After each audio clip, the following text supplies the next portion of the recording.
JEE advanced 2024లో అన్ని కేటగిరీల్లో 10లోపు 15 ర్యాంకులు సాధించిన నారాయణ.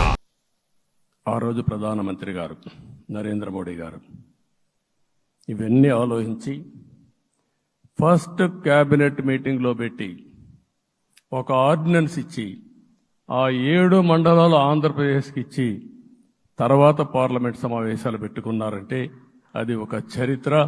అంటే ఆ రోజు కానీ కేంద్రంగాన 7 మండలాలు ఇవ్వకపోయుంటే పోలవరం ప్రాజెక్టు ప్రారంభమయ్యేది కాదు.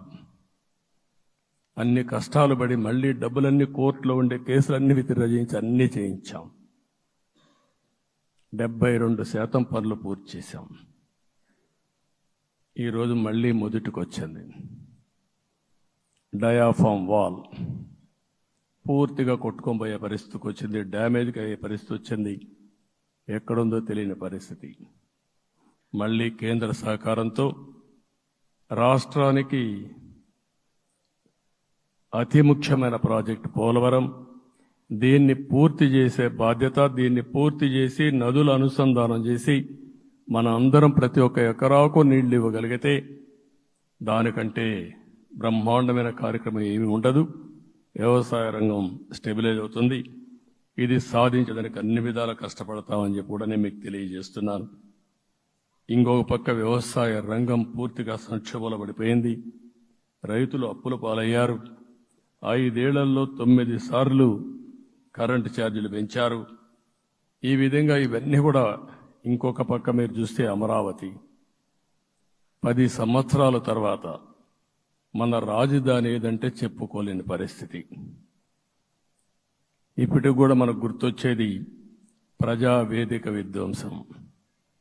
అలాంటి దుర్మార్గమైన కార్యక్రమాలు జరిగాయి.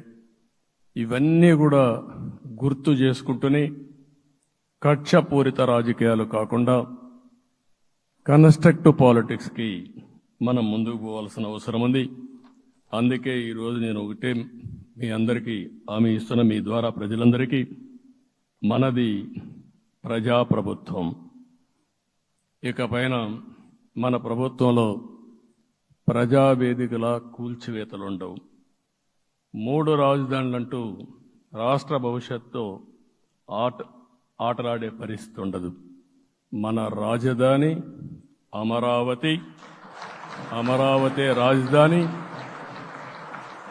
విశాఖపట్నం ఆర్థిక రాజధానిగా, ఒక ప్రత్యేకమైన సిటీగా, ఆధునికమైన నగరంగా తయారు చేసుకుందాం. దాన్ని ఎప్పుడు కూడా నేను కంబైన్డ్ ఆంధ్రప్రదేశ్ కూడా గుర్తుపెట్టుకున్నాను. విశాఖపట్నం అటు జనసేనకు, తెలుగుదేశానికి, బీజేపీకి ముగ్గురు కూడా చాలా ముఖ్యమైన నగరం ఇది. ఎందుకు నేను ఈ మాట అంటున్నానంటే, లాస్ట్ ఎలక్షన్లో 2014లో హరిబాబు అక్కడ ఎంపీగా గెలిచారు. తర్వాత విడిపోయిన తర్వాత 2014లో మళ్ళీ మనం పోటీ చేసినప్పుడు చేశాం. 2019లో 4 అసెంబ్లీ సీట్లు గెలిపించిన ఏకైక నగరం విశాఖపట్నం తెలుగుదేశం పార్టీకి. అదే మాదిరిగా ప్రజల్లో గణనీయమైనటువంటి అభిమానం జనసేన అధినేత పవన్ కళ్యాణ్ గారి పైన ఉంది. ఈ 3 కలిపి నిన్న ఒక సునామీ మారిగా వచ్చింది. అక్కడ ఒక్కొక్క సీట్లో మీరు చూస్తే 90,000, 90,000, 70,000, 80,000 మెజారిటీతో గెలిపించారంటే ఆనాటి ముఖ్యమంత్రి విశాఖపట్నాన్ని రాజధానిగా చేస్తాను, ఎన్నికలు అవుతానే అక్కడే ప్రమాణ స్వీకారం చేస్తానంటే నువ్వు రావద్దు అని ప్రజా తీర్పిచ్చిన రాజధాని నగరం విశాఖ నగరం. అంటే ఎలాంటి టెంప్టేషన్ కూడా లొంగలేదు వాళ్ళు. ఇది ఒక అనుభూతి. విశాఖపట్నాన్ని మర్చిపోయే సమస్య లేదు. తగిన గుర్తింపు ఇస్తాం, అభివృద్ధి చేస్తాం. ఇంకొక పక్క కర్నూలుని కూడా ఇదే మాదిరిగా చెప్పి కర్నూలుని జ్యుడిషియల్ క్యాపిటల్గా చేస్తామని కడాన ఏమీ చేయకుండా వదిలిపెట్టినటువంటి వ్యక్తి.